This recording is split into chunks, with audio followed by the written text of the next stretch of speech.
C'est parti? Bienvenue à toutes et à tous. Enfin, pour l'instant, je crois que c'est surtout des toutes. Très rapidement, merci de nous avoir rejointes pour ce 10e et dernier épisode dans le format actuel, des Jeudis de la FEMS. C'est une initiative qui avait été initiée début, 2021, autour d'un cycle de rencontres en ligne, thématiques et conviviales, pour les adhérents, qui se déroulait tous les 15 jours. À partir de cette dernière séance, nous vous donnons rendez-vous plutôt à la rentrée prochaine, à la rentrée de septembre, sur un format qui deviendra mensuel, mais où, l'alternance entre présentations courtes et discussions et rencontres conviviales, sera bien évidemment maintenue. La séance d'aujourd'hui, a pour thème, le lien entre musée et patrimoine culturel immatériel. Et donc nous allons vous proposer, 3 interventions et demie du coup, parce que du coup j'inclus aussi la mienne. Je vais faire une petite présentation courte, autour de plusieurs grands témoignages. Pour ma part, ce sera un témoignage assez court sur, les initiatives autour du patrimoine culturel immatériel au musée Comtois, à la citadelle de Besançon. Nous donnerons ensuite la parole à Valérie Perlès, qui est chargée de mission ethnologie et PCI à la délégation de l'inspection de la recherche et de l'innovation au ministère de la Culture. Nous passerons ensuite à l'intervention de Marie-Charlotte Calafa du MUSEM, qui reviendra sur le PCI au sein de l'établissement. Et nous accueillerons un nouveau musée, un nouvel adhérent de la FEMS, donc le musée du compagnonnage, au travers du témoignage de sa directrice Virginie Tosquin, qui nous présentera le lien entre compagnons et l'établissement muséal. Donc pour rappel, je voulais juste vous préciser que les rencontres sont enregistrées. Vous pourrez retrouver les enregistrements des jeudis sur le site internet de la FEMS.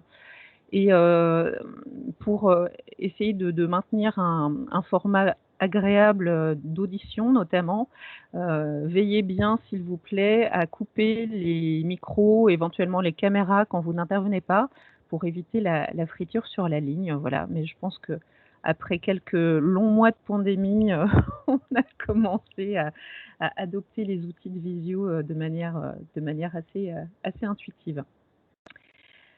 Voilà. Donc je vous propose de commencer. Il est 9h07. Je pense que les gens vont continuer à arriver tranquillement, mais on va essayer de respecter le timing initial pour vous libérer toutes et tous à 10h30. Et du coup, je vais devoir compter sur vous, Marjolaine, pour lancer Oui. le diaporama du musée Comtois. Tout à fait, je le lance tout de suite.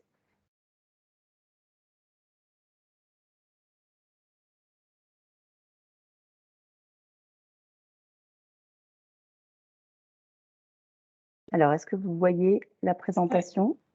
Super. Alors, je lance le diaporama. Merci. Oui, donc je voulais vous proposer un tout petit retour, puisqu'aujourd'hui le patrimoine culturel immatériel est au cœur de pas mal de réflexions dans les institutions muséales, mais aussi au-delà. Je pense que vous avez pris connaissance des récents travaux parlementaires sur le patrimoine culturel immatériel comme patrimoine vivant au service de la diversité culturelle, la cohésion sociale et de la paix. D'ailleurs, à toutes fins utiles, je vous colle dans le chat le lien vers le rapport du Sénat pour ceux que ça intéresserait. Et donc, dans le cadre du musée Comtois, donc c'est un musée qui a été créé par un abbé au tout début du XXe siècle. Et à ce titre-là, nous avons un fonds très important lié aux croyances et dévotions et donc aux pratiques religieuses, avec des collections bien évidemment liées au phénomène frontalier en fait de frontières franco-suisses, qui était une zone, on va dire, de rencontre et parfois même de friction entre catholiques d'une part et protestants d'autre part, dans le duché de Montbéliard notamment, mais aussi les cantons helvétiques. Donc aujourd'hui, une des questions qu'on pose dans notre projet scientifique et culturel, c'est la manière de réinterroger en fait ce patrimoine des croyances religieuses qui est devenu dans certains cas extrêmement sensible. Et après avoir travaillé avec l'éducation nationale et la direction de l'action culturelle à la ville de Besançon, qui pilote des projets annuels, ce qu'on appelle les parcours d'éducation artistique et culturelle à la ville, où des classes, entre guillemets, adoptent le musée pour venir y travailler pendant une année complète, ce qui permet de dérouler aussi des sujets un petit peu plus sensibles. Nous avons voulu aborder la question des croyances au travers du motif des cosmogonies, ce qui permettait de donner une perspective un petit peu plus générale à la question des trois religions abrahamiques qui étaient forcément au centre des discussions. Excusez-moi, mais ça coupe beaucoup. Ah bon? Peut-être faut-il fermer les caméras.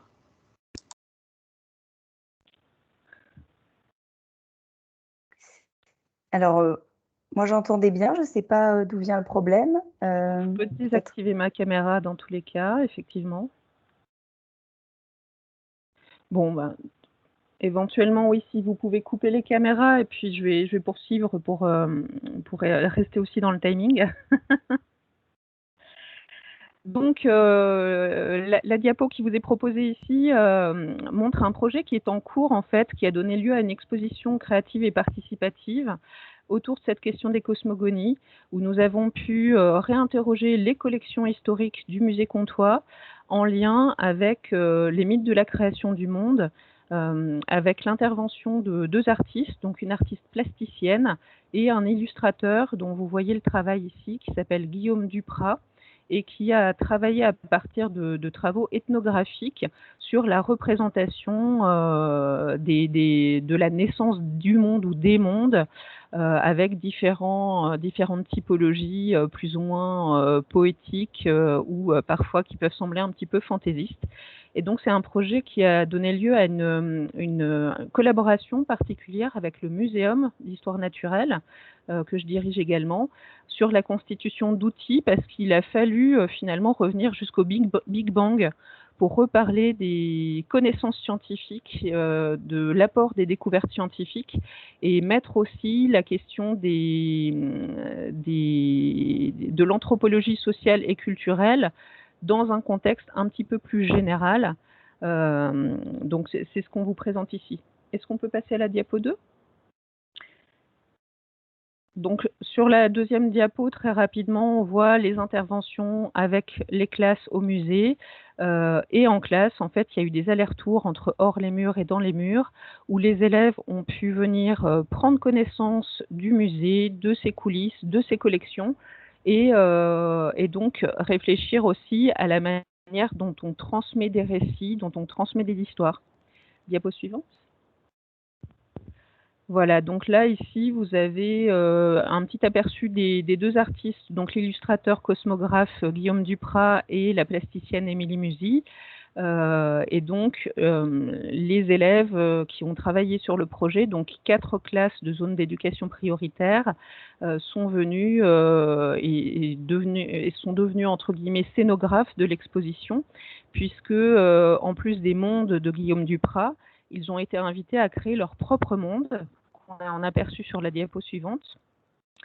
Et donc, il y a eu tout un travail en classe sur les imaginaires de différentes civilisations et les imaginaires des élèves qui ont travaillé soit en groupe, soit de manière un petit peu plus individuelle sur la transcription de leur monde idéal et de leur mode de fonctionnement. Donc, ça a donné lieu parfois à des discussions assez intéressantes.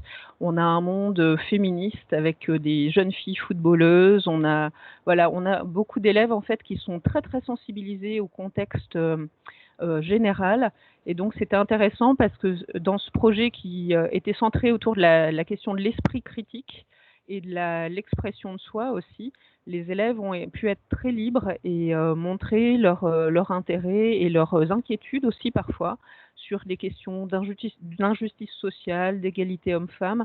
Donc voilà, c'est ce type de projet que nous souhaitons continuer à développer à l'avenir. Et donc, je fais un petit pas de côté en passant donc à la suite pour vous présenter un autre axe de travail important au Musée Comtois, qui est le développement de notre secteur des arts du divertissement autour des arts de la marionnette, sachant qu'on a un angle d'attaque, je dirais, assez sensiblement différent de celui du musée de Lyon, des musées Gadagne, qui va plutôt évoquer la marionnette dans ses grandes fonctions universelles. Chez nous, l'ancrage territorial est assez important et en fait est lié principalement à la question de la satire et de la liberté d'expression. Donc c'est un sujet aussi qui est devenu éminemment sensible. Suivante.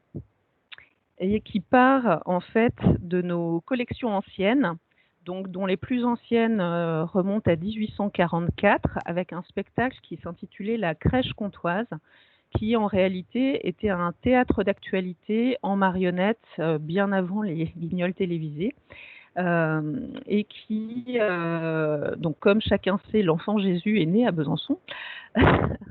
Et toute la bonne société, en fait, toutes les classes sociales se mettent en parade, en fait, en procession pour aller défiler et présenter ces hommages à l'enfant Jésus.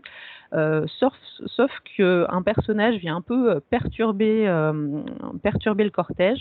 Donc c'est un vigneron avec une histoire, on va dire, plus ou moins légendaire, un personnage assez remuant qui avait été expulsé de la ville à plusieurs reprises, etc., qui s'appelle Barbizier, et qui va jouer le trouble-fête et présenter la vie telle qu'elle est, vraiment, à cet enfant Jésus, et revenir sur les moments difficiles, notamment de l'année. Donc là, il y a plusieurs diapositives qu'on va pouvoir passer assez rapidement, où je voulais juste vous présenter donc quelques éléments liés à ce spectacle de la crèche, qui est un spectacle très populaire, puis progressivement au XIXe siècle se stabilise par le passage à l'écrit, sans bourgeoise aussi un petit peu, avant de devenir, au début des années 1930, on va dire, quelque chose d'un petit peu plus figé et de passer à une crèche en acteurs. Et finalement, dans les années 70, il y a vraiment un retour de revendication en fait des arts de la rue qui revient sur le devant de la scène et qui provoque à Besançon la résurrection de cette crèche en marionnettes. Donc vous avez des exemples ici au travers d'une crèche comtoise revisitée qui cette fois n'est plus pratiquement, enfin en grande partie en patois, mais vraiment en français, parce que ça avait aussi contribué à la dévitalisation de cette crèche. Et donc, on a des pièces qui s'échelonnent entre 1985 et 2011 pour les créations les plus récentes, avec notamment, vous apercevez l'ancien maire de Besançon, Jean-Louis Fousseret, qui arrivait sur scène à Califourchon sur son tramway nommé Désir. Voilà. Donc avec des galeries de personnages plus ou moins contemporains, on a Nicolas Sarkozy, on a Jacques Chirac, Edgar Faure, l'ancien président de la région qui est mort là avec ses petites ailes. Et donc, autour de ce spectacle assez virulent, assez satirique, nous avons développé une politique d'acquisition. Diapo suivante, s'il vous plaît. En lien avec une compagnie qui s'appelle le Théâtre des Manches à Balai, donc qui était une compagnie d'art de la rue, suivante, qui a beaucoup travaillé donc sur la manière de donner vie à la matière. Et en plus de la collecte des objets matériels, nous avons bien évidemment procédé à une collecte, je dirais, plus immatérielle, une collecte de mémoire, un travail aussi de captation vidéo qu'on va continuer sur les techniques de manipulation, etc. Suivante.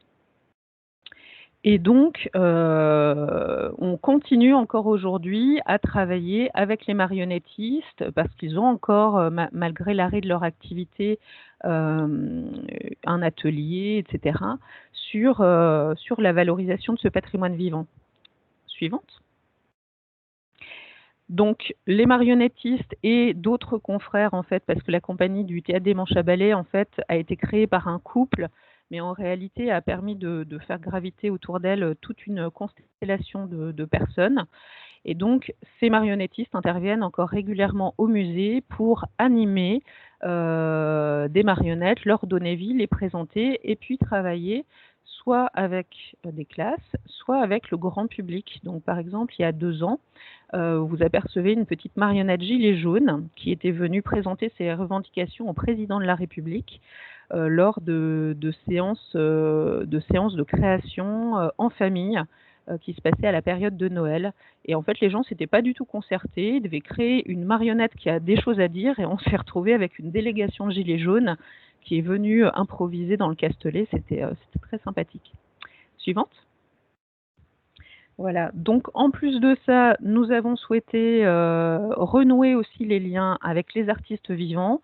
Et donc, on a la chance d'avoir un collectif Bourgogne-Franche-Comté des marionnettistes qui s'est créé en fin 2017, qu'on a pu recevoir pour des rencontres professionnelles en 2018 et qu'on reçoit encore régulièrement pour des petites formes, des spectacles, des rencontres avec les visiteurs, pour toujours aussi entretenir cette dynamique de patrimoine vivant et de lien avec le territoire.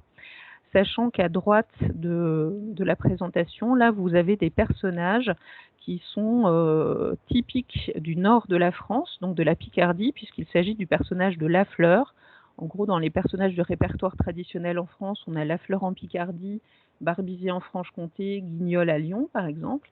Et donc, on a une version revisitée 2.0, je dirais, de Lafleur et Sandrine, qui sont venus chez nous, sachant que c'est une compagnie jurassienne, donc une compagnie de notre région aussi, qui porte un projet de résidence autour de ce sujet. Suivante. Voilà, donc on a beaucoup travaillé avec différents partenaires, notamment en 2019, à l'initiative donc du musée et de la scène nationale, les 2 scènes à Besançon, qui a invité pendant 3 ans une artiste marionnettiste, Laurie Canac, en résidence.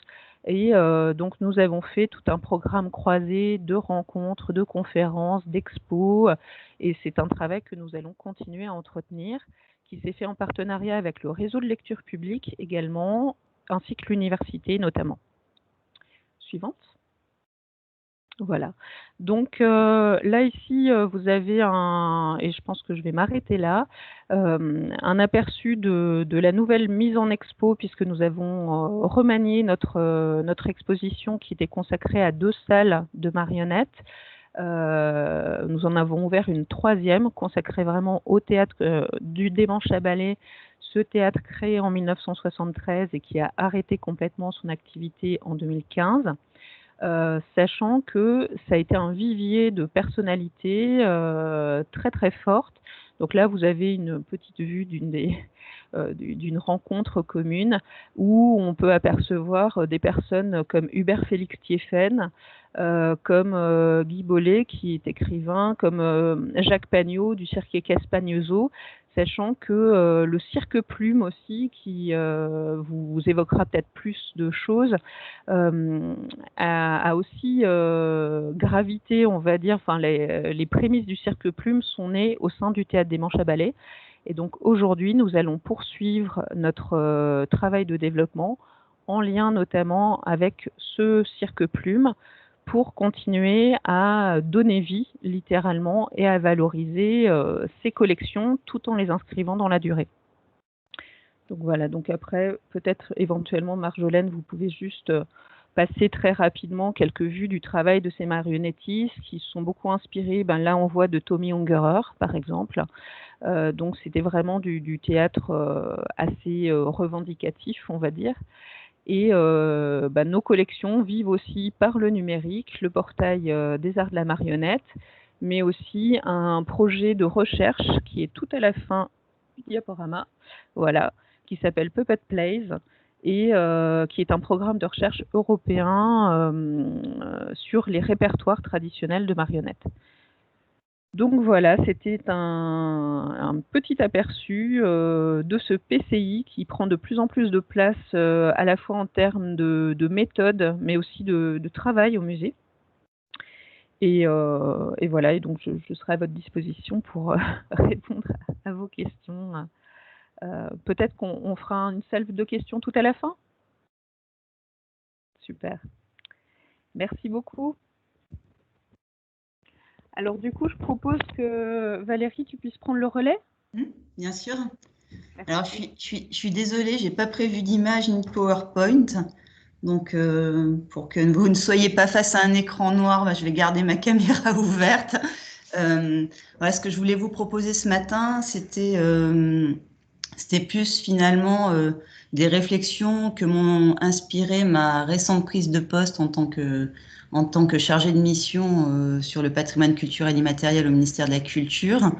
Sachant que j'ai une assez longue expérience dans le monde des musées de société. Et donc, je voulais un peu réfléchir sur le glissement opéré entre cette vie dans les musées et cette vie aujourd'hui dans les ministères. Donc, je ne vais pas vraiment insister sur les points réglementaires et techniques, mais évidemment, je serai à votre disposition pour les développer si nécessaire. Je voudrais plus vous livrer un certain nombre de réflexions et de réfléchir avec vous sur ce que signifie le patrimoine culturel immatériel dans les musées et qu'est-ce que cette nouvelle convention peut vous apporter. Pardon pour le lapsus. Alors, petit rappel historique justement sur l'introduction de la participation dans les musées de société à partir des années 70. Alors, comme vous le savez, les musées d'ethnologie, dans un premier temps, notamment avec les arts et traditions populaires, sont d'abord destinés à valoriser les traces matérielles d'un monde en voie d'extinction, qu'il s'agisse du monde agricole, du monde rural ou du monde industriel. Et puis donc, à partir des années 70, les musées sur les territoires, et notamment les écomusées, s'emparent progressivement de la notion de territoire, adoptant des orientations beaucoup plus collaboratives avec les populations. Alors, il y a une sorte de glissement qui s'opère, finalement, de la notion de culture matérielle vers une notion beaucoup plus affective qui est celle du patrimoine, puisque le patrimoine révèle à la fois la mémoire collective et les nouvelles manières dont sont pensés, vécus et montrés les territoires. Donc, comme nous venons de le dire, la notion de participative est fondatrice pour les musées de société, qui revendique dès l'origine un engagement citoyen dans la conservation et la valorisation du patrimoine. Mais voilà, aujourd'hui, avec le patrimoine culturel immatériel, on peut se demander quelle réalité la participation recouvre-t-elle exactement dans nos musées? Quelle est la place des non-professionnels dans les métiers du patrimoine au cœur du processus de patrimonialisation? Donc, vous le savez tous, un musée de société, c'est un objet complexe, pluridisciplinaire, qui est enrichi par l'expérience de terrain et la proximité de ses visiteurs. Il permet d'expérimenter des dispositifs de recherche-action, c'est même fondateur. Et le visiteur est évidemment actif puisqu'il constitue à la fois un informateur privilégié et il enrichit les collections du musée par des dons d'objets et de récits. Donc, je voulais citer en exemple des projets d'exposition qui avaient eu lieu notamment au musée de la Ville à Saint-Quentin-en-Yvelines et à l'écomusée du Val-de-Bièvre, voilà, dans les années 2010, où on avait demandé aux habitants de donner ce qu'ils estimaient faire partie de leur patrimoine, avec la contrainte pour le musée d'accepter ses dons ou ses prêts sans condition. Donc le musée a collecté l'objet, mais surtout le récit qui en était fait, le sens qui était donné par l'informateur et le parcours de son propriétaire. Alors, ce qui se passe, c'est qu'à cette première phase, au plus près de l'histoire personnelle de l'informateur et du sens qu'il donne à son objet, il y a une phase de travail d'analyse. Donc, par le biais de ces récits qui se croisent, qui se confrontent et qui se répondent, finalement, on passe d'un objet biographique, pour reprendre la terminologie de Kopitov, à un objet social qui finalement met en évidence des logiques plus générales et qui fonctionnent dans un registre d'histoire collective. Donc l'exposition, grâce à ce mécanisme, réintroduit de la distance sur des éléments familiers et suscite des questionnements et du débat auprès des habitants. Donc évidemment, il y a du participatif, mais ce participatif est le préambule à un travail scientifique qui est structuré par un outillage conceptuel et méthodologique clair et assumé par les scientifiques du musée. Ce n'est pas l'habitant qui fait l'exposition. Le matériau qu'il a confié au musée lui est restitué sous une forme dont il peut tirer profit, mais dont il n'a pas, sur laquelle il n'a pas de prise. Donc une hiérarchie implicite de légitimité entre le professionnel et le bénévole est établie. Elle est reconnue et acceptée par tous. L'écho récent rencontré par l'expression « les musées ne sont pas neutres », notamment autour des Black Lives Matter. Donc, je vous renvoie à l'article qu'on avait rédigé avec Céline et avec Katia Kukwaka. Donc, cette expression « les musées ne sont pas neutres » vient nous dire qu'il y a quand même un décalage qui peut exister entre les discours du musée, qui est pourtant attentif aux questions de diversité culturelle, et les attentes et les aspirations de certains publics. En effet, si les questions de migration, de métissage, de mondialisation et de racisme sont abondamment et souvent assez bien traitées dans nos musées, certaines composantes de la société ne s'y sentent pourtant pas ou pas assez prises en compte ou représentées. Cela nous pousse à nous demander de qui parle le musée, pour qui, avec quels moyens et dans quel but. Quelles sont les possibilités de faire émerger et d'intégrer des points de vue multiples et de co-construire avec les différents groupes dont il est question. Et évidemment, cela aussi pose la question des limites. Alors, une étape vers une meilleure participation semble franchie avec la mise en place de la Convention internationale de l'UNESCO sur le patrimoine culturel immatériel, ratifiée par la France en 2006, même si elle n'est aujourd'hui pas très mobilisée par les musées français, contrairement à ce que nous allons voir aujourd'hui. Le point essentiel repose sur le fait que le patrimoine culturel immatériel met en valeur le regard des acteurs sur des pratiques vivantes qu'ils estiment être dignes d'être objets de patrimoine. Les communautés gardent la main dans le processus de désignation du fait patrimonial et leur expertise est désormais reconnue. En imbriquant ce registre du scientifique et ce registre du politique, en privilégiant aussi des réseaux déjà structurés, parce que souvent les acteurs qui s'engagent dans un processus de rédaction d'une fiche d'inventaire sont structurés en associations, en fédérations, sont déjà souvent très bien organisés. Voilà, la Convention introduit un nouveau jeu d'équilibre entre des experts scientifiques et des populations qui, de simples objets d'études publics potentiels, deviennent des acteurs majeurs. En effet, le texte de la Convention expose clairement les enjeux de ce nouveau paradigme. Il s'agit, les mots-clés sont la consultation, le dialogue, la négociation, la collaboration et la transparence. Cela implique de ne plus imposer pour le chercheur un discours d'autorité sur des communautés qui sont conscientes de leur histoire et de leur patrimoine. Il s'agit en effet de partager la parole, d'ouvrir au débat tous les sujets et même les plus sensibles. Si la communauté, consciente de son patrimoine, et ça le terme de conscience est vraiment important, est entendue comme détentrice du savoir sur sa pratique, le chercheur a lui aussi un rôle à jouer. Il apparaît, lui, comme le détenteur de la capacité à observer, à décrire et à traduire cette pratique.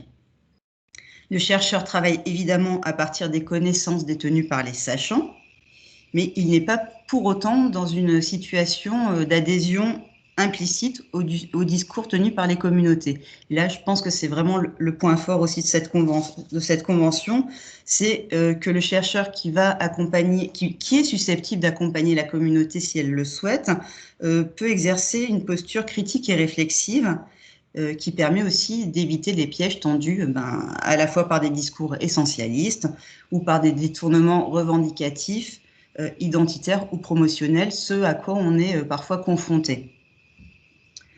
Parallèlement, ce chercheur peut pousser la communauté à expliciter davantage sa pratique et à mettre en mots ce qui semble aller de soi.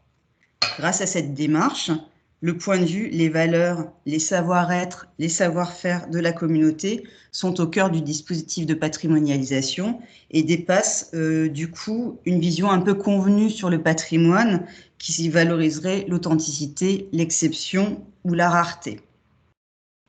Voilà, le chercheur par dispositif d'enquête réfléchit avec la communauté sur ce que signifie de fabriquer du patrimoine en prenant compte des points de vue les plus multiples possibles. La participation dans ce cadre relève vraiment d'une dynamique de réciprocité dont les règles sont fixées en amont.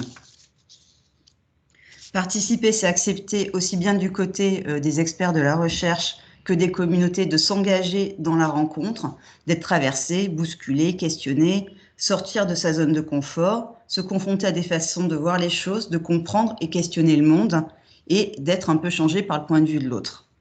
Et pour illustrer cette idée, je voudrais revenir très rapidement sur l'expérience qu'avait conduite la FEMS dans les années 2010 autour de l'exposition Sortez des clichés, le patrimoine culturel immatériel vu par les écomusées et musées de société. Dans ce contexte, on avait fait avec la FEMS, puisque j'avais piloté cette initiative, on avait fait un appel au réseau et on avait obtenu assez peu de retours. C'était vraiment compliqué de mobiliser les adhérents autour de cette notion de patrimoine culturel immatériel.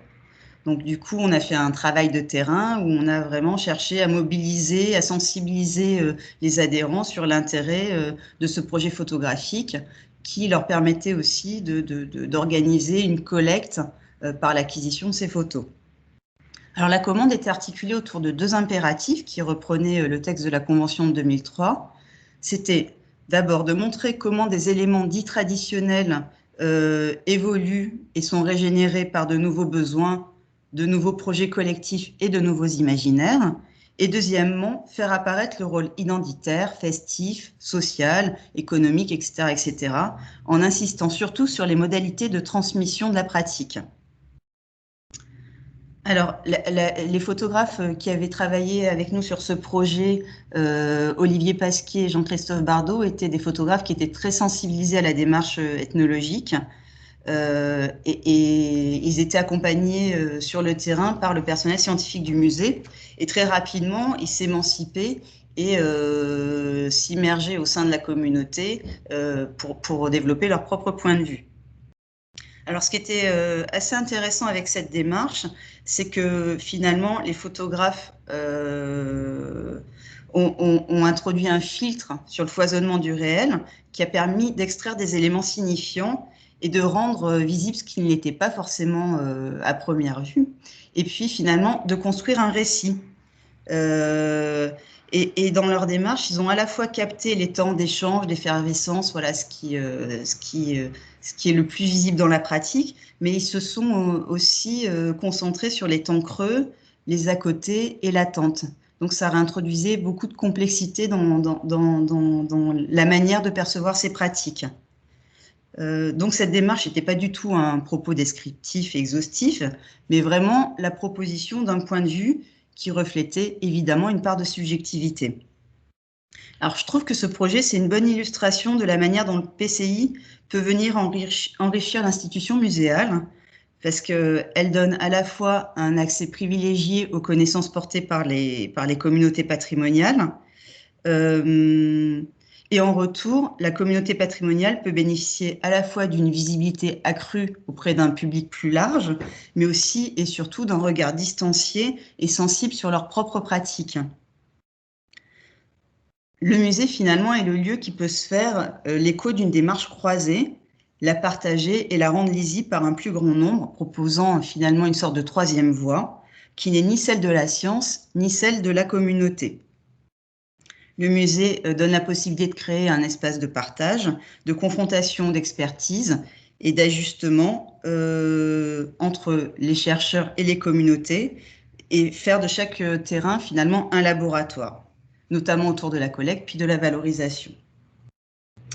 Alors, un projet de recherche européen financé par l'UNESCO, Intangible Cultural Heritage and Museum Project, avait été mené entre 2017 et 2020 et a donné lieu à la publication d'un ouvrage intitulé « Musée et PCI vers un tiers-lieu dans le secteur du patrimoine ». Et je salue Séverine Cachat, qui était alors directrice du Centre français du patrimoine culturel immatériel et qui a largement contribué à cet ouvrage.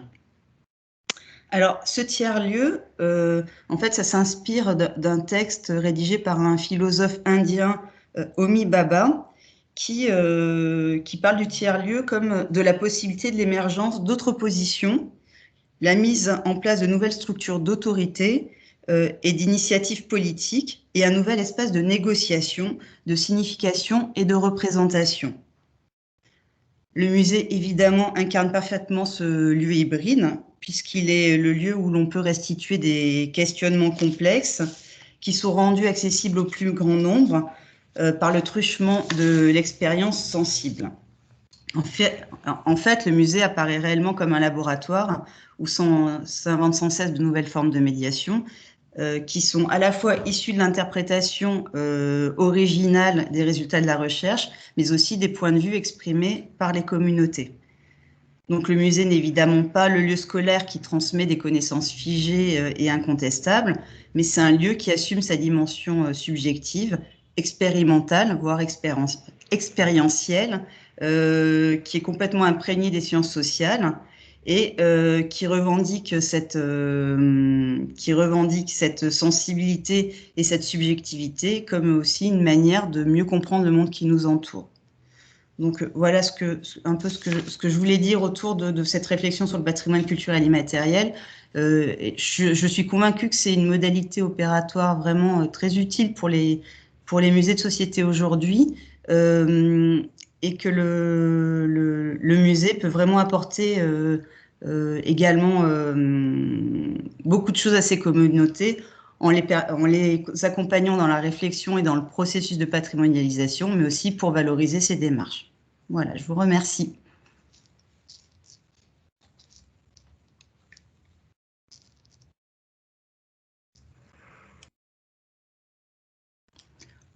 On ne t'entend pas, Aurélie. On ne vous entend pas.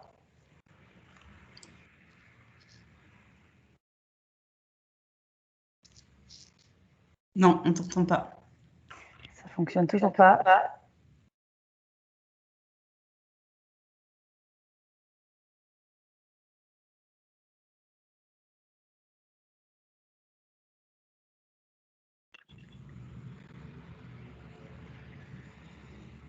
En attendant, peut-être je propose qu'on passe la parole donc à Marie-Charlotte Calafa pour enchaîner et en espérant, Aurélie, que vous allez réussir à retrouver le son.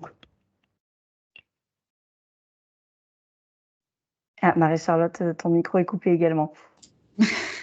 Bonjour à tout le monde, on va y arriver.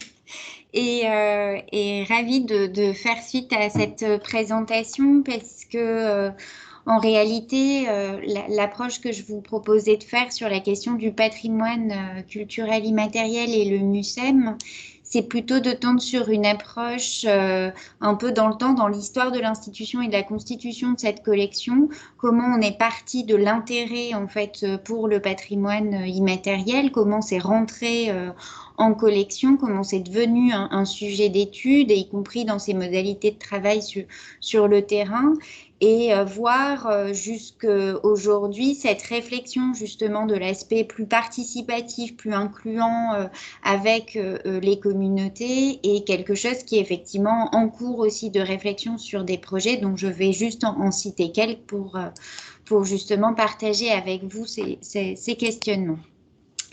Alors, j'ai lancé le PowerPoint, je ne me rends pas compte si vous le voyez, j'espère que oui. Oui. Très bien, merci Marjolaine. Je voulais donc commencer à dire effectivement que ce patrimoine immatériel était bien au cœur de la collection du MUSEM, héritier lui-même du Musée national des arts et traditions populaires, mais avant lui du Fonds français, du Musée d'ethnographie du Trocadéro, dont la dynamique de collecte, elle est véritablement au cœur de cette discipline du folklore, de l'ensemble donc des savoirs du peuple, qui repose dans sa définition aussi sur des enjeux immatériels. Et du coup, ma brève introduction, c'est essayer de faire aussi ce lien du patrimoine culturel immatériel avec l'histoire institutionnelle, avec ses acteurs, avec les musées qui ont du coup été les lieux de ces collectes, et réfléchir comment aujourd'hui donc on peut gérer une collection d'objets en lien avec ce patrimoine culturel immatériel et dans tous les aspects de mission autour de la gestion des collections.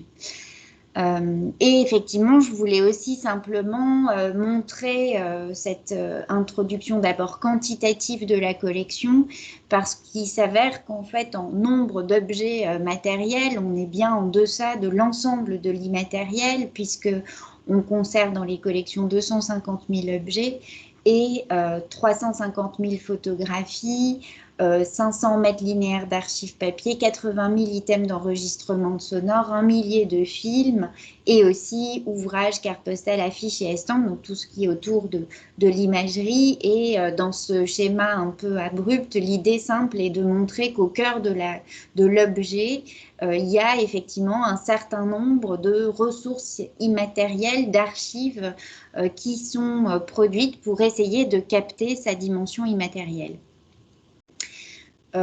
Il s'agissait aussi d'évoquer, au-delà de cette question quantitative, la question des statuts en fait, de ces collections, puisque finalement elles relèvent de différents codes du patrimoine, des archives, des bibliothèques, des musées et aussi de l'archéologie. Je ne rentre pas en détail, mais par contre, je tenais aussi à rappeler cette phrase que j'essaye aussi de garder en tête quand il s'agit de penser la collection, non pas saucissonnée comme je viens de vous la faire, mais bel et bien comme un tout, parce que dans cette citation sur la collection, la définition de la collection, il est écrit que c'est donc un ensemble d'objets, d'œuvres et de documents dont les différents éléments ne peuvent être dissociés sans porter atteinte à sa cohérence et dont la valeur est supérieure à la somme des valeurs individuelles des éléments qui le composent.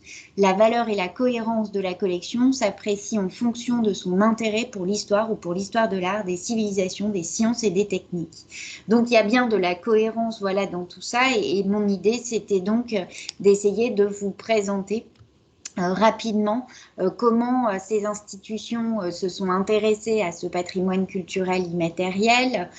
Pour commencer au sein du musée d'ethnographie du Trocadéro avec le fonds français qui s'expose dans la salle de France, liés aux expositions universelles, et donc les objets sont déjà, ils peuvent aussi être déjà regardés, c'est peut-être un petit pas de côté ici, mais comme des supports à un discours, et beaucoup d'entre eux de cette fin du 19e le sont associés aux expositions internationales ou universelles, et c'est le cas notamment de ce délégué au ministère de l'Agriculture, Jules Saint, qui fait des dons et dont les rapports montrent bien l'intention d'associer l'objet à une origine. On fait le lien avec des pièces archéologiques. On montre aussi dans ce rapport, disons, à l'objet agricole, ce qu'est le bon manouvrier de la République, et tout ça est développé ainsi par écrit. Il y a aussi des objets qui sont témoins de cette curiosité à la fois matérielle et immatérielle. Et là, je pense notamment à cette acquisition, enfin cet ensemble de collections de Victor Schœlcher.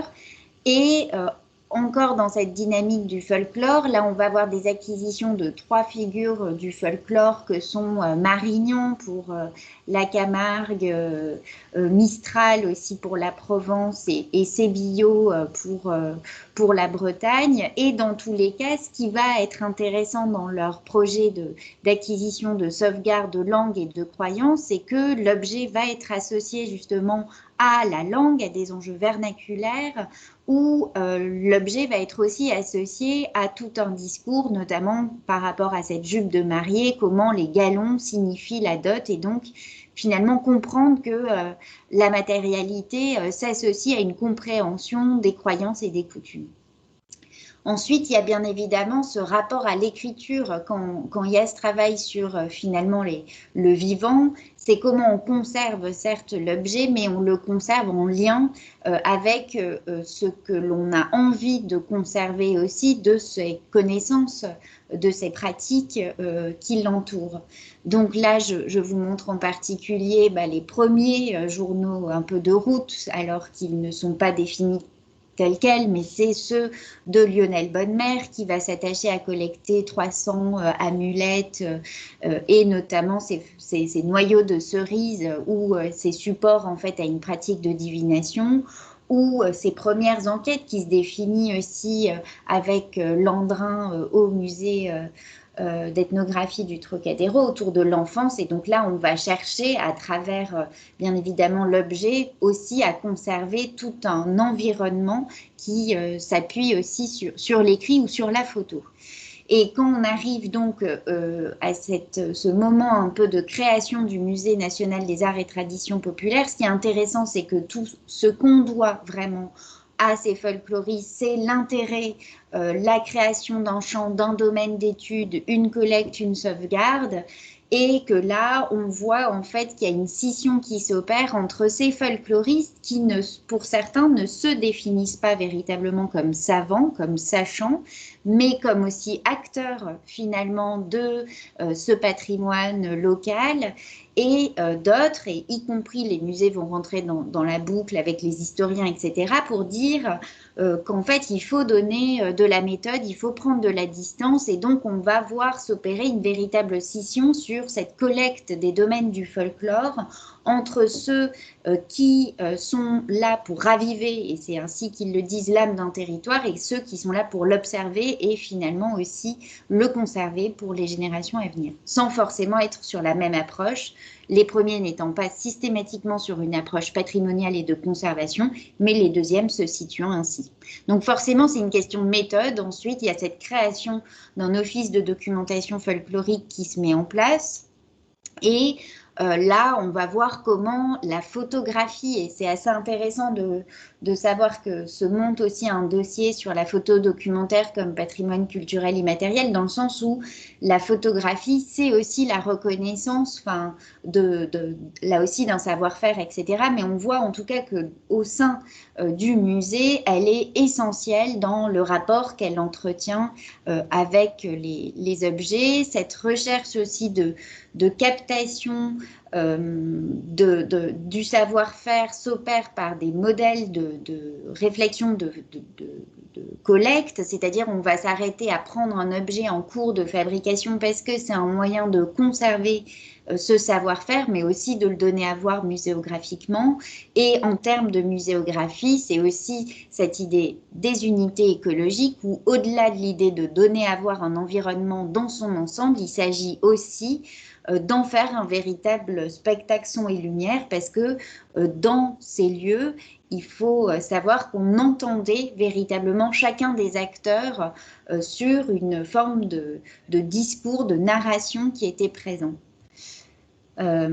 Ces acquisitions sur le terrain, en fait, elles nécessitent donc véritablement d'être remis en lien de manière systématique avec les photos, et c'est aussi ce travail-là que je voulais vous transmettre, ou un cas pratique avec cette crécelle où l'enquêteur, alors excusez-moi, c'est beaucoup trop petit, mais croyez-moi sur parole, est une ethnomusicologue, Claudie Marcel Dubois, s'intéresse à cet objet qui est une crécelle et n'arrive pas à obtenir finalement le don de son propriétaire, qui propose alors de se tourner vers celui qui l'a fabriqué pour en faire un autre. Et dans un sens, c'est aussi la réflexion sur la copie, finalement la place de la copie, ou en tout cas de l'objet fait pour intégrer les collections du musée, que je trouve intéressante à questionner quand on parle de patrimoine culturel.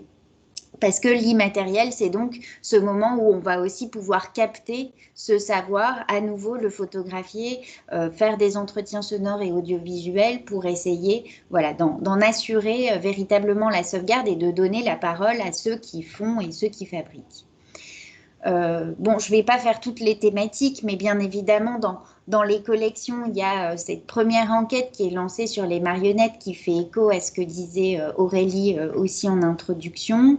Et on arrive, alors là, la transhumance notamment qui ouvrait la galerie culturelle est devenue aussi inscrite, hein, il me semble, il y a quelque temps, au patrimoine culturel immatériel. Donc, je voulais aussi vous donner à voir ça, parce que d'après moi, c'était plus une source d'interrogation où malgré tout, l'humain, il est absent dans ces vitrines.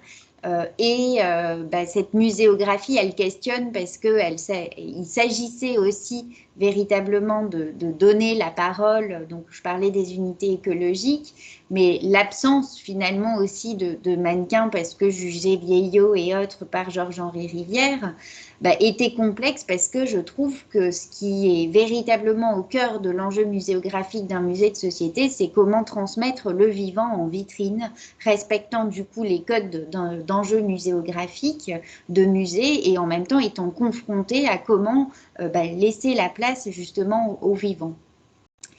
Et après, je voulais juste montrer quelques pas de côté qui ont été aussi des enquêtes souvent un peu moins connues, conduites par le musée parce que pas forcément toujours intégrées dans les parcours permanents ou ayant fait pour certains que l'objet d'une ou zéro exposition. C'est tout ce qui s'en est suivi aussi dans les années 70-80 d'enquêtes sur les savoir-faire des boutiques parisiennes qui fermaient à tour de bras. C'est par exemple les productions de fleurs artificielles pour la chapellerie, la cordonnerie, etc. etc. Et là, qui a été aussi un des axes encore très forts d'acquisition et aussi de terrains qui se poursuivent et d'échanges avec les acteurs, c'est bien évidemment les arts forains, avec un début d'enquête conduite par Georges-Henri Rivière et on doit aussi à Zef Gourarier, ancien directeur scientifique du MUSEM, mais avant aussi collaborateur du musée des ATP, l'entrée dans les collections d'œuvres phares de ce domaine. Et effectivement, au MUSEM, tout ça reste, je vous le disais, dans les missions, quelque chose qui se poursuit aussi bien dans les sujets d'enquête. Et là, je voulais montrer ces enquêtes conduites par le collègue Édouard Delobry, responsable du pôle agriculture et alimentation, qui a conduit par exemple des enquêtes au Portugal sur les sonnailles, qui ont pu du coup justement intégrer le PCI l'année suivante. Par tout ce fond carnaval où les enquêtes conduites par Marie-Pascale Mallet et le sujet d'exposition qui s'en était suivi, le monde à l'envers, était l'occasion à la fois de travailler sur les collections anciennes qui étaient très importantes historiquement sur le carnaval en France et en Europe grâce au Fonds Europe du Musée de l'Homme et de le réintégrer véritablement sur 10 ans sur des enquêtes à nouveau de terrain où tout ça a pu du coup être donné, y compris dans des moments d'échange sur le patrimoine culturel immatériel. Des acquisitions aussi auprès d'artistes qui questionnent cette notion de folklore, de costumes, de croyances, etc. C'est par exemple ce qui peut aussi être l'occasion d'acquisition par le biais d'artistes, montrés également en exposition, comme cet artiste albanais Endridani, qui part d'une production de statuettes qu'on a dans les collections du Fonds Europe du Musée de l'Homme et qui en fait apprend dans un sens que ces costumes ne sont que pure création et dans un geste artistique donc va creuser toutes ces statuettes pour finalement montrer la terre, ce qui est une nouvelle réflexion aussi sur ce qu'est un patrimoine qui a pu être en un certain sens aussi créé et donc c'est aussi une piste de réflexion intéressante que l'artiste nous soulevait à travers cette installation. Des sujets de débat et d'exposition comme là à nouveau le collègue Édouard Delobry sur la diète méditerranéenne et des enjeux importants. Alors là, ça serait long à tout citer, mais effectivement conserver et restaurer des collections aussi larges nécessite d'être et de garder un lien avec ceux qui font qui fabriquent et ceux qui connaissent ces œuvres.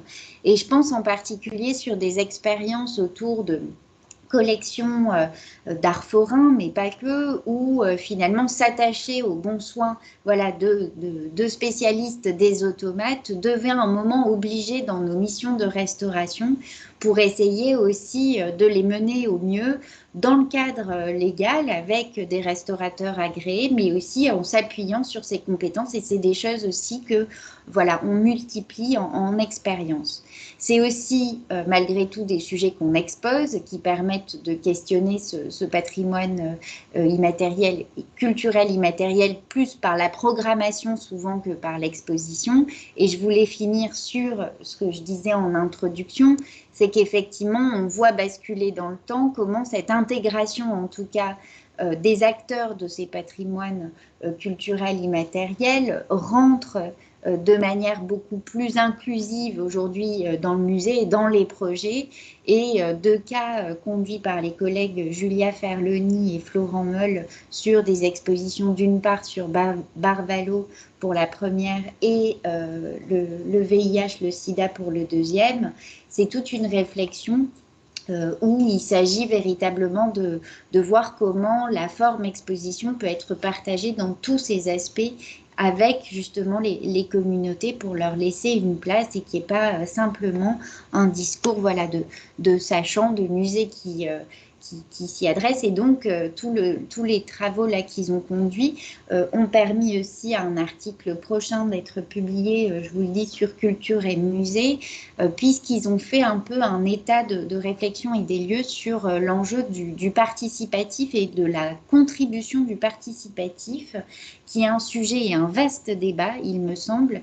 C'est effectivement à partir du moment où on demande à ces communautés de devenir des sujets d'études, de participer aussi à des projets, quel est l'enjeu de la rémunération? Est-ce que c'est voilà, du don contre don? Quelle est finalement cette réflexion qu'il faut conduire dans cette approche plus transversale? Voilà.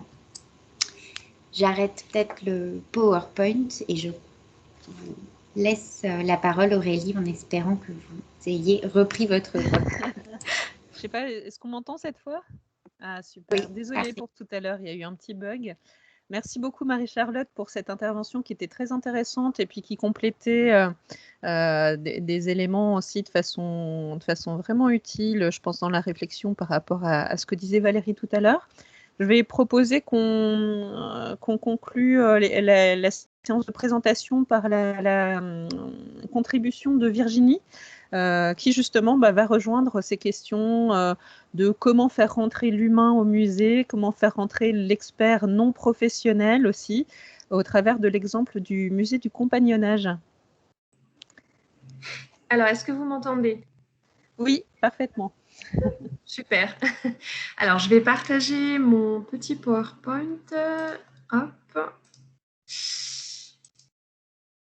Alors, est-ce que vous voyez le PowerPoint? Ça va? Ok, très bien. Merci de m'accueillir. C'est une première pour le musée du compagnonnage de participer à ces rencontres. Notre adhésion est en cours et je pense que ça va nous apporter justement pas mal de réflexion ou de réponses à nos questions, puisqu'on est en pleine construction de notre projet scientifique et culturel. Ce sera le premier pour le musée. Et cette question de la place du PCI est très importante pour nous dans cette réflexion, puisque je vais faire une présentation un peu en deux temps. D'abord, rappeler un peu le contexte historique et le contexte tout court dans lequel ce musée particulier évolue. Et puis ensuite, vous montrer des exemples très concrets de ce que l'on fait aujourd'hui pour faire justement la place aux vivants. Comme disait Marie-Charlotte, c'est vraiment très important pour nous de considérer que dans un musée qui traite des compagnons, la place de ces derniers est très importante, que ce soit dans la muséographie ou dans tous les aspects de la gestion du musée. Donc, je vais parler davantage peut-être des compagnons que des collections dans cette présentation. Alors, voilà. Donc, replacer d'abord le musée un petit peu dans le contexte de sa création. Donc, le musée a été fondé en 1968. Il faut dire que dans un premier temps, alors le fondateur qui s'appelle Roger Lecoté, qui était bibliothécaire à la Bibliothèque nationale de France, avait longtemps et bien avant 1968, avait déjà travaillé sur le compagnonnage. Il était responsable des fonds de la franc-maçonnerie à la BNF. Alors, pas forcément de rapport direct avec le compagnonnage, mais malgré tout, son intérêt s'est porté assez vite sur ce sujet. Et il a été co-commissaire d'une grosse exposition Paris et les compagnons du Tour de France qui s'est tenue au Musée des Arts et Traditions Populaires en 1951, qui a été un moment fondateur dans la recherche sur le compagnonnage, puisque cette expo a vraiment permis de rassembler pour la première fois des objets compagnoniques qui jusqu'à présent était resté plutôt au cœur des sociétés, des cayennes de compagnons un peu partout en France. Et c'était la première fois qu'il s'offrait aux yeux du public dans un contexte où le compagnonnage était en fort déclin. Donc, c'est ce précédent dans les années 50 qui a incité Roger Lecoté, ce musée, c'est vraiment l'œuvre d'un homme, on peut le dire, à imaginer une exposition permanente sur le sujet et qui naturellement a pris place à Tours, puisque lui-même était tourangeau, et Tours est aussi une ville qui, à cette période, accueillait énormément de compagnons de toutes les sociétés. Il a donc été plus facile d'imaginer la fondation d'un équipement de ce type, d'un établissement de ce type, dans une ville où l'ensemble des sociétés compagnonniques étaient représentées. Donc le musée est fondé une base municipale, hein, ça a toujours été un musée municipal, mais qui a cette originalité d'avoir été fondé dès le départ par le biais d'une convention qui lie la ville de Tours et les 3 sociétés compagnonniques contemporaines. Je vais revenir un petit peu sur qui sont les compagnons du Tour de France après. Et c'est donc l'originalité de ce musée dès le début, c'est d'avoir pas été uniquement une initiative municipale. D'ailleurs, la ville de Tours a plutôt suivi le mouvement initié par Roger Lecoté et par les compagnons que vraiment été à l'initiative de cette création. Et ce sont vraiment les compagnons de ces diverses associations qui ont été moteurs. Donc, dès le départ, la convention amène le musée à prendre en considération la présence forte de ces compagnons dans la gestion. D'ailleurs, la collection a été au départ principalement basée sur des dépôts des sociétés compagnonniques, puisque ce patrimoine compagnonnique, il est très très peu présent dans les collections publiques.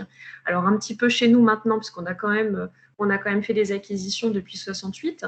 Il y a des affaires compagnonniques, comme les compagnons les appellent, dans les collections du MUSEM, dans les collections du musée Gadagne, à La Rochelle, etc. Mais voilà, en petite quantité et pas forcément très bien documentée et très bien connue. Et puis, l'originalité aussi de ce musée depuis le début, c'est que cette convention a créé le principe d'un comité consultatif dans lequel se réunissent aussi bien les techniciens et les élus de la ville que les compagnons représentant les diverses sociétés qui ont donc voix au chapitre dans les décisions qui sont prises au sein du musée. Et la convention ne spécifie pas sur quel sujet les compagnons se prononcent en fait dans ce comité. Tous les sujets sont potentiellement sujets à discussion avec eux. Donc ça questionne la question de la relation que l'on peut entretenir avec eux, de la place qu'ils vont plus ou moins prendre dans les décisions liées à la gestion du musée. Alors, juste pour revenir sur qui sont les compagnons, ça me semble important. Donc, on parle de communauté compagnonnique pour désigner en fait un ensemble assez hétérogène de sociétés d'hommes et femmes de métiers, donc des artisans et des ouvriers, qui se regroupent entre eux donc dans des cadres qui sont aujourd'hui des associations loi 1901, mais qui préexistaient au moins depuis la fin du XVe siècle. Et donc, ils ont pour objectif principal l'entraide, la formation et le perfectionnement professionnel, la transmission de savoir-faire et de valeurs morales, et tout cela est sous-tendu par un caractère profondément initiatique de ces sociétés, puisque dans le cadre du parcours du compagnon un peu type, il y a une première cérémonie d'adoption du compagnon, suivi par son tour de France, qui lui-même se clôture par la réception, qui revêt un caractère initiatique et donc en partie secret. Alors, cette communauté, aujourd'hui, elle rassemble environ 10 000 compagnons en France, regroupés donc dans trois mouvements contemporains que sont l'association ouvrière, la fédération compagnonnique et l'union compagnonnique. Et c'est une communauté aux formes assez multiples pour nous, puisque au-delà du comité consultatif, qui est la forme, on va dire, institutionnalisée du lien entre nous et les compagnons, on a aussi affaire à toute une ribambelle de compagnons qui sont en dehors qui sont dans les sociétés, mais qui sont en dehors du champ plutôt institutionnel. et qui, selon les sociétés, en prennent des formes aussi assez différentes. On est confronté, selon la société, soit à des présidents de Cayenne, donc pour l'Union compagnonique par exemple, et qui va regrouper l'ensemble des métiers qui sont représentés dans cette association. Mais on peut aussi avoir affaire à des maîtres de métier. Par exemple, à l'association ouvrière, chaque métier est individualisé et garde ses propres formes d'organisation. Et donc là, il faut aller vers chaque maître de métier pour comprendre les spécificités et pour avoir accès à la documentation, aux bons interlocuteurs, etc. La fédération compagnonique offre aussi encore une forme différente où il y a une forte autonomie des sociétés par métier, et donc même chose, on est confronté à autant de personnes qu'il peut y avoir de métiers au sein de cette fédération. On a un certain nombre de compagnons qui sont des compagnons historiens, étant donné le caractère initiatique. Seuls les compagnons peuvent avoir accès à un certain nombre d'archives qui sont conservées jalousement dans les maisons et dans les cayennes. Et donc, seules ces personnes ont accès à un certain nombre de données historiques qu'ils acceptent parfois de nous retranscrire sous forme de conférences, sous forme d'écrits. Mais ça reste un patrimoine assez jalousement gardé. Et donc, il faut aussi composer avec ses compagnons historiens. Et puis, on a ensuite tous les compagnons de passage, les itinérants, parce que par définition, le compagnonnage, c'est l'itinérance. Et donc, dans la ville de Tours, par exemple, et pendant 1 an, on a un certain nombre de compagnons qui sont présents, de futurs compagnons. On a tout un dialogue qui s'instaure avec eux. Mais ils repartent et donc il faut ensuite l'année suivante recréer des liens à nouveau avec d'autres personnes. Donc c'est vraiment un lien de confiance qui doit s'établir, un réseau aussi très très important qu'il faut arriver à comprendre, qui est très complexe. Alors je vais passer plutôt sur du très concret. Qu'est-ce qu'on fait nous aujourd'hui, donc notamment dans une construction un peu empirique de notre PSC? Qu'est-ce qu'on fait pour créer ce lien dans la gestion du musée? Alors ce lien, il a toujours existé, il a été beaucoup institutionnalisé par le biais du comité consultatif, mais aussi il a été très présent les dernières années, enfin les 50 premières années de l'histoire du musée, au travers de liens avec quelques compagnons qui étaient présents à la fondation du musée et qui sont restés très attachés. On essaye aujourd'hui d'aller davantage vers le compagnon un peu commun, celui qui est sur son tour de France ou qui en sort et qui a aussi sa propre histoire, son propre cheminement à partager pour faire évoluer le musée vers cette notion vraiment de musée de société, puisqu'on est resté, nous, assez ancrés dans la muséographie, en tout cas, et même dans la politique d'acquisition, de restauration, sur l'idée d'un musée plutôt folkloriste, d'art et tradition populaire. Et donc, l'idée, c'est aussi de présenter le compagnonnage contemporain et ses enjeux sociétaux qui sont assez forts, on va le voir. Alors, voilà, à titre d'exemple, en termes d'exposition, ce qu'on a fait cette année, c'est qu'on a travaillé sur une exposition qui présente les compagnons, qui s'appelle « Le compagnon et son chef-d'œuvre au XXIe siècle ». Donc l'idée, c'était vraiment de mettre le pied, de rentrer de plein pied dans le XXIe et de présenter des travaux de réception récents, de montrer que les compagnons qui les ont réalisés sont des jeunes gens passionnés par leur métier et qui ont accepté, ils sont 22, ils ont accepté de nous livrer des témoignages assez développés, que ce soit sur les composantes techniques ou très humaines de leur réalisation. Donc on les voit ici à l'image. On a fait une série d'interviews avec certains d'entre eux qui ont accepté de se prêter à ce jeu de la captation. Et puis on est parti sur des cartels assez vivants, assez imagés, qui retrace aussi plutôt les parcours et pas uniquement, qui ne donne pas uniquement des éléments techniques sur les objets, pour que le public appréhende vraiment les auteurs des pièces et pas uniquement les objets finis. Voilà un petit peu le cadre de l'exposition. Et juste pour l'anecdote, voilà, à droite, on voit un petit groupe. Alors, ce sont des apprentis menuisiers et menuisières qui sont venus visiter l'exposition et qui, en fait, font un travail dans le cadre de leur parcours. Donc, ce sont de futurs compagnons, futurs aspirants. Ils sont venus s'inspirer au musée de la façon, justement, dont on fait nos cartels pour eux-mêmes nourrir, en fait, une petite exposition dans leur propre CFA, puisque dans les CFA, il y a de compagnons, il y a beaucoup de chefs-d'œuvre qui sont présentés, mais souvent sans contextualisation.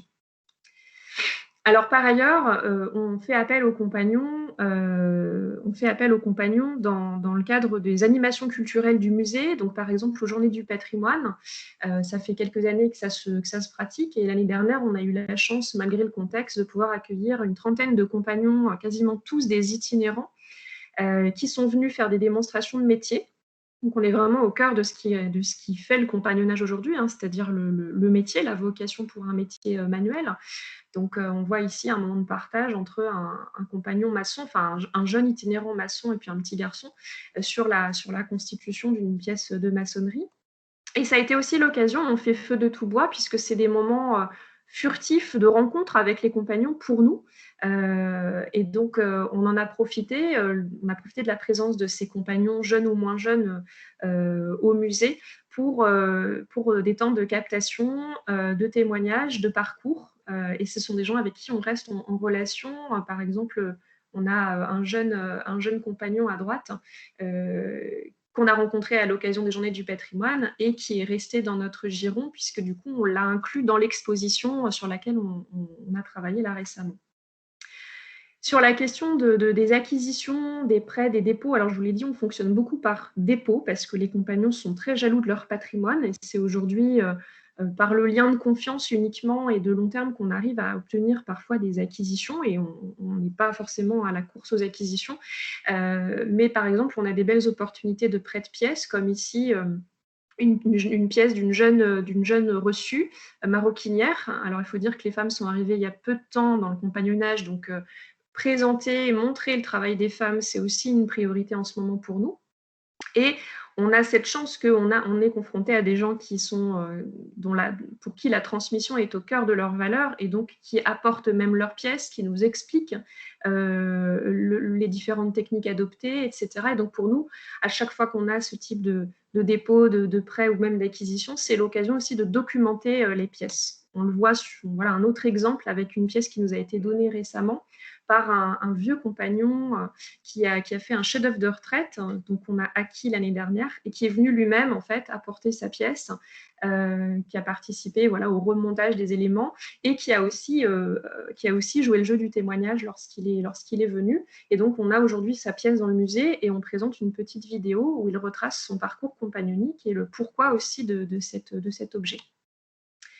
En termes de restauration, alors c'est un sujet en soi, mais très rapidement, on est parfois confronté à des objets très particuliers. Par exemple, ici, des pièces en pastillage, donc en sucre, réalisées par des compagnons de pâtissiers et boulangers, et que seuls ces compagnons sont en capacité de restaurer. Parce qu'on est face à des objets quand même très très particuliers. Donc très récemment, on a eu la restauration de cette pagode en sucre par un compagnon de pâtissier, voilà, qui est venu intervenir au musée. Et puis dernier exemple, exemple un petit peu plus intéressant encore. C'est ce casque en ardoise qui est en très mauvais état, sur lequel on est en train de monter un travail à 4 mains entre une restauratrice qui va travailler sur le nettoyage, le traitement du zinc qui constitue le casque, et également sur les dérestaurations, et un couvreur. Donc on est en train de travailler avec les compagnons couvreurs pour trouver un itinérant, donc un jeune couvreur qui va lui venir intervenir pour refendre et retailler les petites ardoises lacunaires qui vont être repositionnées. Donc il va y avoir vraiment un transfert de compétences, un partage des compétences et des connaissances entre une restauratrice agréée et un compagnon. Et puis juste un petit mot pour finir, c'était assez rapide, sur la politique de recherche. Là aussi, les compagnons sont indispensables parce que, comme je le disais, on est face à des sociétés initiatiques. Et donc, il y a un certain nombre de rites, de symboles qui ne sont connus que par les compagnons, que nous-mêmes, par respect, on ne présente pas toujours au public.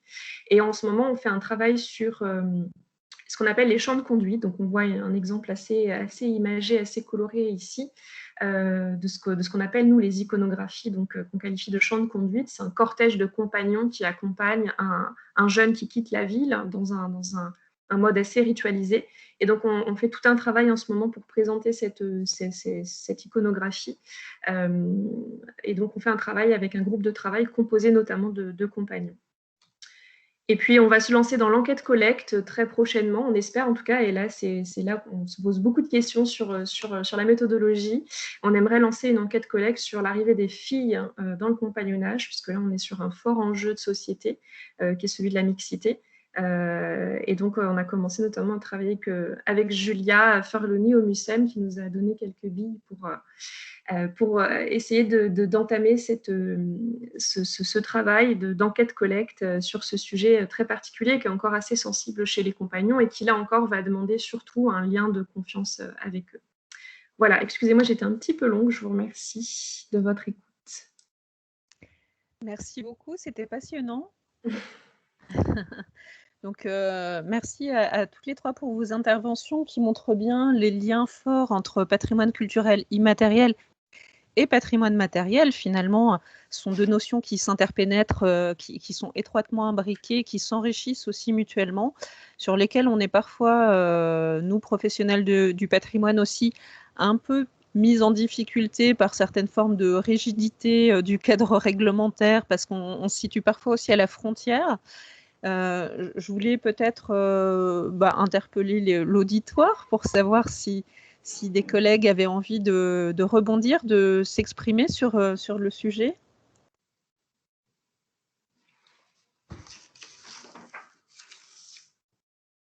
N'hésitez pas à lever la main. Non. En tout cas, peut-être en attendant que... Ah, si, quelque chose dans le chat. Non. Non, désolé, Si c'était moi. connexion... Oui, j'incitais peut-être les personnes qui le souhaitent à rallumer leur caméra pour ce moment d'échange, voilà, pour que ce soit peut-être plus convivial aussi et que chacun n'hésite pas à prendre la parole. Ah, Valérie ? Ouais, j'avais une question pour Virginie. Merci vraiment pour cette présentation. C'était passionnant et ça montre vraiment à quel point le musée est aussi là pour accompagner les communautés sur la question de la sauvegarde, de la pratique, puisque le musée, c'est aussi une possibilité de conservatoire pour ces pratiques et de démarche de collecte aussi, de la manière dont ces pratiques vont évoluer avec le temps. Et je trouvais que ce que vous nous avez présenté était extrêmement pertinent. Et j'avais une question sur la gestion de la dimension secrète liée à la démarche compagnonique. Voilà, comment c'était traité chez vous? Est-ce que c'était négocié avec les communautés? Est-ce que c'est un aspect qui n'est pas du tout traité par le musée? Enfin voilà, comment vous gériez cette dimension du secret? Alors, c'est assez peu négociable, hein, en réalité, cette partie. Donc, négocier avec les compagnons, c'est compliqué là-dessus. Alors, ils n'ont pas tous le même positionnement non plus, mais globalement, le positionnement des deux précédents directeurs, donc que ce soit Roger Lecoté ou Laurent Bastard, ça a été quand même de rester relativement dans le respect de ces secrets compagnoniques. Encore faut-il bien les maîtriser et savoir ce qui relève réellement du secret ou pas. Et en fait, ça, c'est une notion sur laquelle moi, je suis encore en train de travailler, parce que je suis là depuis 2 ans. Je suis arrivée avec des connaissances sur le compagnonnage qui étaient quand même très, très limitées. Il faut dire que c'est un sujet de niche. Et donc, voilà, la question se pose encore parfois de savoir ce qui est de l'ordre du divulgable ou non. On a par exemple un fonds d'archives consultable et on a parmi les livres que l'on conserve des rituels qui ont été écrits parce que même s'il y a une forte tradition orale, on a malgré tout des choses qui ont été écrites. Et aujourd'hui, on préfère ne pas communiquer ces archives-là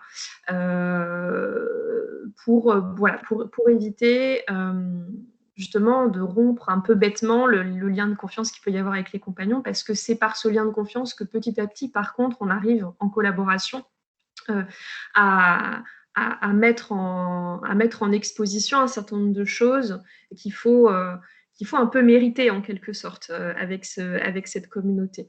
Donc, ça reste une question délicate sur laquelle je n'ai pas encore toutes les réponses moi-même. Céline, tu voulais intervenir? Oui, enfin c'était plus un besoin finalement, l'expression d'un besoin que de remarques sur l'introduction dans laquelle Valérie faisait part, on va dire, du rapport d'étonnement à son arrivée au ministère. C'est vrai qu'aujourd'hui, moi, je n'ai pas une vision bon, personne peut-être ne l'a, hein, mais en tout cas une vision de l'ensemble des pratiques liées au PCI, enfin tous les dossiers qui sont en cours d'instruction, enfin qui sont traités notamment dans le cadre de la mission des ethnopoles. Avec lesquels finalement, je ne sais pas, les collègues des autres musées de la FEMS, comment ils sont proches ou pas du tout, quelles relations ils entretiennent. Mais du coup, je ressens un besoin peut-être de travailler cette interconnaissance et puis des projets éventuellement partenariats. C'est vrai que pour le cas de la Bretagne, nous, on a, malgré pour le coup des problématiques très riches en matière de patrimoine culturel immatériel, aujourd'hui, en DRAC, nous n'avons pas de conseillers à l'ethnologie. Alors, je sais qu'il y en a de moins en moins et que ça ne semble pas être des conseillers qui vont être sauvés. Quand j'étais en Auvergne-Rhône-Alpes, enfin en Rhône-Alpes à l'époque, il y en avait un, c'était très utile sur des collaborations qui pouvaient se mener, sur l'appui à la méthodologie, à la collecte, et puis sur des financements. Voilà, du coup, c'était plus une interrogation sur peut-être, en parler peut-être Valérie, toi, dans le cadre des échanges que tu peux avoir aussi avec le SMF, et voir comment peut-être on pourrait refaire peut-être une nouvelle session, parce que là, je ne suis pas sûre qu'on ait... Alors, il y a Séverine, mais elle n'est plus dans les, dans les ethnopoles, mais peut-être relier aussi des liens et voir aussi quels sont les projets communs, parce que du coup, on gagnerait peut-être aussi en efficacité, à ne pas être redondant. Voilà, il y a des... Je pense qu'il y a des projets sur lesquels on est possiblement parfois, alors pas en concurrence, mais en tout cas qui nécessiteraient une meilleure articulation. Je sais qu'il y a un sujet sur la broderie, je crois qu'il y a mes collègues de la Bretagne qui sont là. Très clairement, un sujet comme la broderie, c'est important qu'on puisse la traiter de manière très transversale en Bretagne entre des pratiques liées au patrimoine immatériel, au patrimoine vivant, au métier d'art, mais aussi avec l'éclairage et les collections des musées finalement, et qui sont nombreuses. J'aimerais bien intervenir pour rebondir sur ce qui vient d'être dit. Je ne sais pas si on m'entend. Oui. Alors, qui est-ce? C'est Juliette Roland. Bonjour. Voilà. Bonjour. Donc, je suis sociologue et en Auvergne-Rhône-Alpes et j'interviens auprès des musées pour les aider justement dans leur appréhension du patrimoine culturel immatériel. Et en fait, vraiment, la question de la place des sciences humaines et sociales dans les musées, elle est vraiment fondamentale sur ce patrimoine culturel immatériel parce que on a, évidemment, sur les musées de société, on a souvent des compétences en interne, quoique c'est quand même pas toujours le cas non plus, c'est souvent des historiens plus que des ethnologues ou des sociologues. Pour les musées des beaux-arts, évidemment, c'est des historiens de l'art. Enfin, moi, je constate vraiment une carence en compétences, en fait, pour mener le travail de collecte et de terrain. On a vu que cette question du musée qui n'est pas neutre, en effet, si on n'a pas la méthode pour diversifier les points de vue, pour ne pas se faire le porte-parole d'une seule communauté, d'un seul collectif, mais de construire quelque chose qui soit consensuel sur un patrimoine qui puisse faire du lien. Enfin voilà, donc c'est vraiment effectivement une question, je pense, essentielle que d'avoir des référents en fait, méthodologiques pour les musées. Et nous, on a une conseillère ethnologique à la DRAC, Marina Choliac, qui est vraiment extrêmement compétente. Seulement, elle a 130 musées bon, dans sa besace. Donc, je veux dire, ce n'est pas une solution non plus. Non, mais ça, ce que vous dites, je trouve c'est très intéressant et je pense que ça rejoint un besoin qui a déjà été exprimé lors du... Alors, je pense qu'il y a un certain nombre de personnes qui étaient déjà présentes au jeudi que nous avons fait sur les acquisitions, où nous nous sommes dit qu'il fallait que nous revoyions. C'est vrai que la question du montage d'une formation pratique, finalement, et peut-être que le service des musées de France ou le ministère... les DRAC éventuellement et la FEMS pourraient monter, accompagner, ça pourrait être vraiment un sujet intéressant en fait, puisque l'idée de faire monter en compétence les collègues qui seraient intéressés, voilà, ça peut être un sujet, je pense, à traiter en tout cas. Sachant que, comme vous le dites, tous les musées ne sont pas armés de la même façon, selon la taille de la structure, selon la formation initiale des agents, et puis selon aussi l'expertise qu'on peut acquérir au sein même de son propre musée, voilà, par on va dire l'échange avec les pairs ou l'échange avec le réseau. Oui, peut-être pour répondre rapidement, la question du maillage, elle est structurante et c'est vrai que elle apparaît comme problématique dans la mesure où finalement, au niveau du ministère, c'est très centralisé et les porteurs de projets viennent nous voir directement, parfois en transitant par les conseillers musées ou par les conseillers à l'ethnologie qui sont très, très peu nombreux puisqu'on en a 4 aujourd'hui. Et donc, il y a la question du relais qui est fondamentale. Donc, évidemment, il y a les ethnopôles qui dispensent également des formations. Donc ça, pour nous, c'est vraiment important puisqu'ils forment des collègues, des professionnels au patrimoine culturel immatériel. Donc ça, c'est quelque chose qu'on souhaiterait vraiment développer et renforcer. Et puis, il y a la question de l'échelon déterritorialisé. Alors, est-ce que c'est suffisant? Est-ce que la solution, c'est de mettre des conseillers musées dans toutes les DRAC? Peut-être, mais peut-être qu'il y a d'autres relais à imaginer.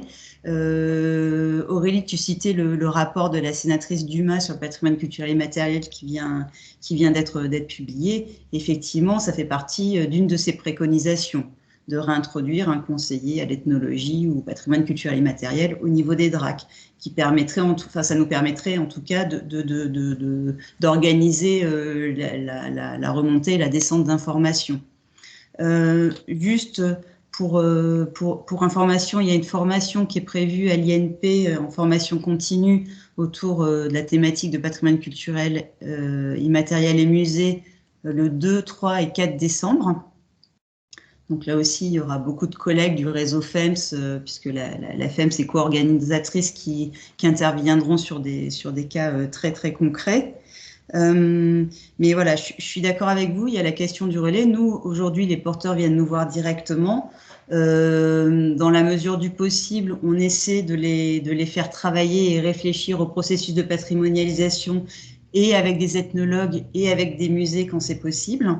Mais voilà, on est sur une démarche qui est encore très empirique et c'est peut-être bien.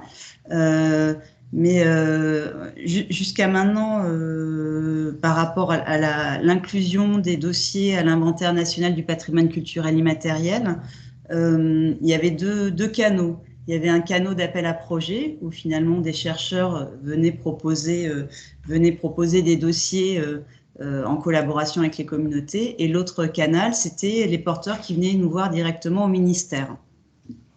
Finalement, on va certainement suspendre l'appel à projet pour se reconcentrer sur le canal du ministère, puisque ça nous permet de rencontrer les porteurs directement et éventuellement de créer des liens avec des institutions patrimoniales et avec des chercheurs. Donc c'est lourd, puisqu'on est que 2 chargés de mission aujourd'hui au niveau du ministère, mais c'est vrai que ça nous permet vraiment de piloter au plus près et d'accompagner au plus près les communautés qui viennent nous voir. Donc voilà, on est encore, voilà, c'est une jeune convention, elle a été ratifiée en 2006. Les outils sont assez nouveaux, ils ont vocation à évoluer également. Et évidemment, le partenariat avec la FEMS dans ce contexte est fondamental. Après, il va falloir qu'on invente aussi des modalités de collaboration qui fonctionnent, à la fois pour que vous soyez informés des projets qui arrivent, de voir dans quelle mesure vous pouvez aussi collaborer. Et voilà, il faut qu'on imagine des outils et des formats de communication nouveaux. C'est un chantier à mener. Séverine, oui, vous leviez la main. Oui, alors je vois que le temps est arrivé à son terme, mais même si je ne suis plus en poste, comme j'ai été citée plusieurs fois, je vais bien dire quelques mots. Alors, pour répondre à Céline Chanas sur les ethnopoles, c'est vrai que la situation de la Rotanne, elle est particulière parce qu'il y a en effet un ethnopôle, mais c'est le Centre français du patrimoine immatériel, donc qui a plutôt des missions nationales. Et c'est vrai que alors peut-être que les choses vont changer, mais en tout cas, tant que j'en étais la directrice, il y avait une volonté justement de il y a tellement d'acteurs qui sont tellement compétents sur le patrimoine immatériel de la Bretagne, évidemment Bretagne Culture Diversité, d'Astume, que c'était aussi une volonté de travailler en collaboration avec eux lorsque ça se présentait, mais de ne pas empiéter d'une certaine manière sur ces questions. Alors moi, je voulais remercier les présentatrices pour ces interventions vraiment passionnantes et qui, je trouve, qui montrent, parce que les écueils sont nombreux. Alors, vous les connaissez mieux que moi. Moi, c'est un regard extérieur parce que je suis pas une professionnelle du musée. Mais là, on voit bien justement que comment le patrimoine immatériel peut être un outil et une opportunité. On en voit des exemples là très concrets. Les passerelles sont assez nombreux. Je veux dire, ça va on l'a vu, hein, de la restauration des collections. Donc, je veux dire, en restant au cœur des missions qui sont celles des musées. Parce qu'un des écueils, c'est ça, en fait, c'est qu'il faut, quand le PCI est vu comme quelque chose qui vient s'ajouter, comme une charge de travail en plus, évidemment, ça peut pas fonctionner. Il y a aussi un autre écueil, c'est, je pense, une incompréhension terminologique sur la définition même du patrimoine immatériel. Et évidemment, quand il y a cette incompréhension, c'est-à-dire le PCI serait, disons, l'histoire derrière les objets, hein, pour la mémoire, l'histoire derrière les objets. Et évidemment, les écomusées font ça depuis toujours. Et donc, il y a cette forme de résistance en disant, mais en gros, rien de nouveau sous le soleil. Mais là, on voit bien que, justement, il y a des passerelles nombreuses, faire appel au savoir-faire, justement, des communautés pour la restauration des collections, la programmation, on l'a vu dans le cas du musée Comtois, la programmation au sein du musée en faisant appel aux communautés, la recherche, etc., etc. Et je crois que c'est vraiment sous cet angle-là qu'il est intéressant. Je ne vais pas dire qu'il faut le prendre, hein, parce qu'encore une fois, ça dépend des musées. Je veux dire, c'est pas non plus forcément, il n'y a pas d'obligation, c'est pas pertinent pour tous les musées. C'est en fonction des collections, des situations de chaque musée.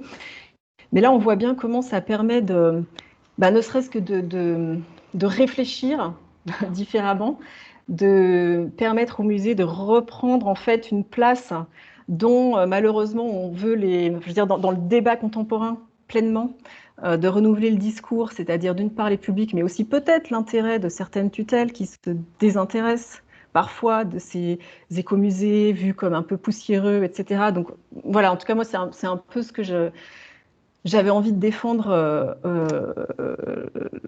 notamment dans ce projet européen. Et juste pour terminer, je pense que, en effet, là, le rapport des sénatrices, il est intéressant et bon, il faut voir ce qui va en être fait. Parce que ce que je veux dire aussi, c'est que peut-être qu'il ne faut pas trop attendre de solutions qui n'arriveront pas.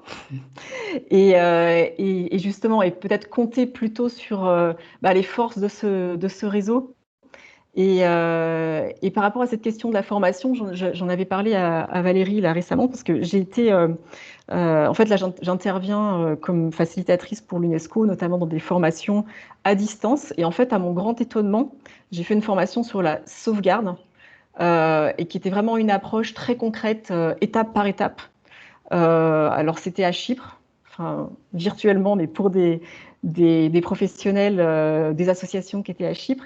Et en fait, je ne sais pas ce que ça va donner par la suite, mais je veux dire, en tout cas, la formation, elle a fonctionné. C'était des créneaux de 2-3 heures régulièrement.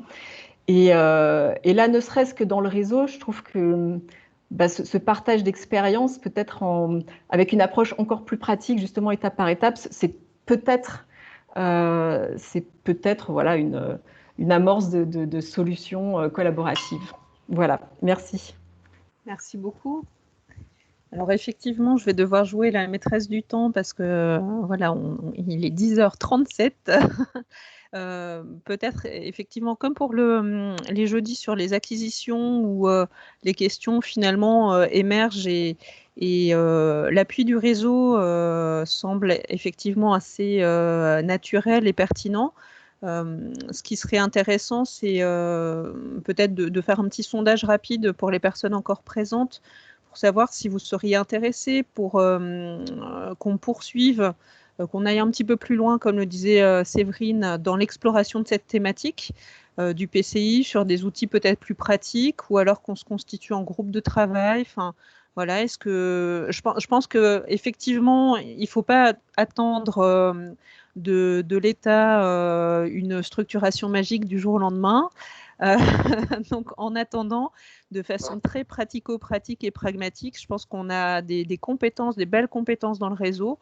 Et peut-être que Marjolaine pourrait se faire le relais aussi des propositions des unes et des autres, parce qu'il y aura peut-être un temps de réflexion aussi à avoir, mais je pense que ce serait intéressant de continuer à travailler le sujet ensemble. Marjolaine qui dit de rejoindre l'espace pro sur le site internet. Peut-être vous faire aussi le relais des formations qui sont proposées par les ethnopoles. Oui. Oui, je rejoins Céline sur l'articulation, on va dire, perfectible avec les ethnopoles.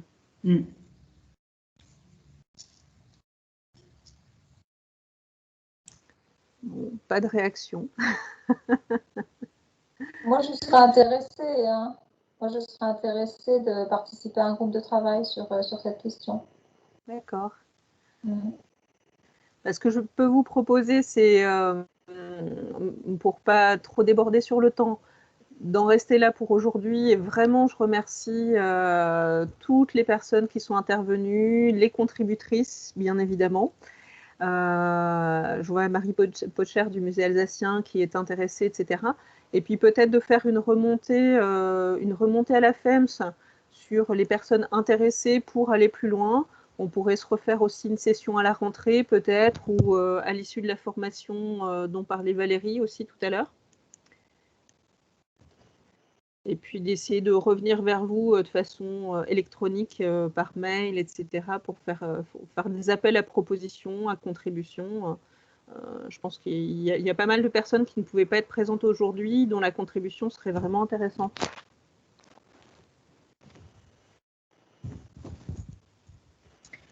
Bon, écoutez, Marjolaine, vous voulez conclure peut-être un petit mot? Parce que je vous ai un peu chargé la barque sans vous demander votre avis. Non, pas de souci, avec plaisir. En effet, comme Aurélie vous l'a dit, n'hésitez pas à revenir vers moi pour organiser la suite. Voilà, que ce soit un groupe de travail, partager des thématiques, des appels au réseau, des ressources. Voilà, on a un nouveau site internet aussi qui est prévu pour ça, donc n'hésitez pas. Et non, sinon, pour vous redire en effet que c'était le dernier jeudi de ce cycle de début d'année, comme l'expliquait Aurélie en début de séance. Et donc, on reprendra à la rentrée avec d'autres thèmes, voilà, à raison d'une fois par mois. Et donc, pour ça aussi, n'hésitez pas à nous proposer des sujets, voilà, des interventions. Voilà, c'est très libre, donc n'hésitez pas. Merci à toutes et tous. Et donc, très bonne journée. À bientôt. Merci, au revoir. Au revoir. Merci, Au revoir. bonne journée, au revoir.